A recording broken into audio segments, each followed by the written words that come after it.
छत्तीसगढ़, राजस्थान के साथ आज तेलंगाना विधानसभा चुनाव के नतीजे सामने आ गए और इनमें तेलंगाना में कांग्रेस और बचे हुए 3 राज्यों में बीजेपी को जबरदस्त जीत मिली है। सबसे ज्यादा आश्चर्यजनक परिणाम छत्तीसगढ़ के सामने आए हैं। यहां सभी टीवी चैनलों के एग्जिट पोल ने कांग्रेस की आसान जीत दिखाई थी, लेकिन चुनाव परिणाम में बीजेपी ने बाजी मार ली। बीजेपी ने राज्य की 90 में से 56 सीटों पर जीत हासिल की। इस राज्य में बीजेपी की ये अब तक की सबसे बड़ी जीत है। सीएम भूपेश बघेल तो अपनी सीट बचाने में कामयाब हो गए, लेकिन उनकी सरकार में शामिल 75% मंत्रियों को हार का सामना करना पड़ा। छत्तीसगढ़ की तरह ही मध्य प्रदेश में भी कांग्रेस को बड़ी उम्मीद थी, लेकिन यहाँ भी बीजेपी ने कांग्रेस को जबरदस्त शिकस्त दी है। बीजेपी ने एमपी में 160 से ज्यादा सीटों पर जीत हासिल की है, जबकि कांग्रेस 70 के अंदर सिमट गई है। राज्य में बीजेपी के अधिकांश दिग्गज चुनाव जीत गए हैं। हर रीजन में बीजेपी को जबरदस्त जीत मिली है।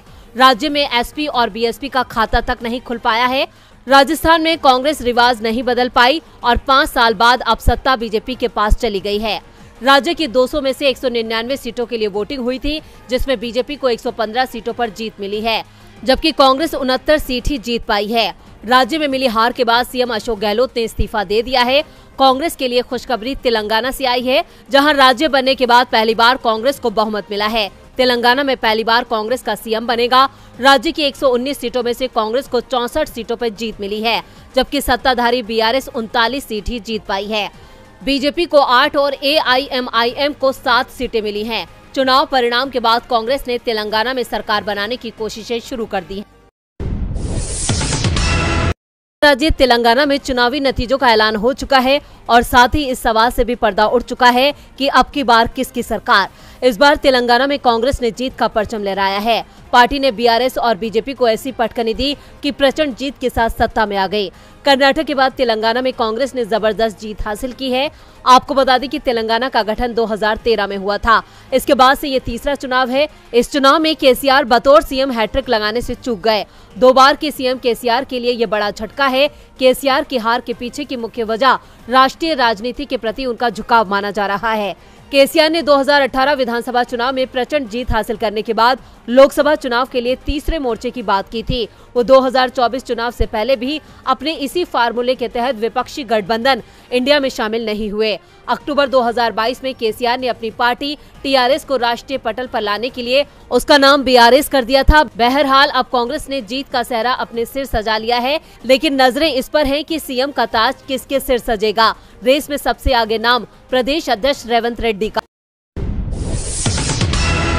राजस्थान में राज बदल गया, रिवाज कायम रहा और इस रिवाज में बड़े बड़े दिग्गज धराशायी हो गए। गहलोत सरकार के 17 मंत्री चुनाव हार गए। यहाँ तक कि विधानसभा अध्यक्ष सीपी जोशी भी अपनी सीट नहीं बचा सके और नाथद्वारा से वो बीजेपी के बागी विश्वराज सिंह मेवाड़ से हार गए। इसके अलावा गहलोत सरकार के 25 मंत्रियों में से 17 चुनाव हार गए हैं। 2 मंत्रियों को पार्टी ने टिकट नहीं दिया था। हारने वाले मंत्रियों में कैबिनेट मंत्री विश्वेंद्र सिंह, प्रसादी लाल मीणा, रमेश मीणा और गोविंद राम मेघवाल शामिल हैं। इसके अलावा कैबिनेट मंत्री प्रताप सिंह खाचरियावास जयपुर के सिविल लाइन से और मंत्री भंवर सिंह भाटी कोलिया से चुनाव हार गए हैं। वहीं सहकारिता मंत्री उदयलाल अंजना भी चुनाव हार गए हैं। गहलोत सरकार में उद्योग मंत्री शकुंतला रावत अलवर की बानसूर सीट से चुनाव हार गई हैं। वहीं दौसा जिले की सिकराई से महिला एवं बाल विकास मंत्री ममता भूपेश भी चुनाव हार गई हैं। सिर्फ सामाजिक न्याय और अधिकारिता मंत्री टीकाराम जूली अलवर ग्रामीण से दौसा के मंत्री मुरारी लाल मीणा के अलावा परिवहन मंत्री विजेंद्र ओला झुंझुनू से चुनाव जीत गए हैं। वैसे झटके बीजेपी को भी जबरदस्त लगे हैं। उसके 3 सांसद चुनाव हार गए हैं, जिसमें से 2 तीसरे नंबर पर आए हैं, जबकि नेता विपक्ष सतीश पूनिया जयपुर की आमेर सीट से चुनाव हार गए हैं।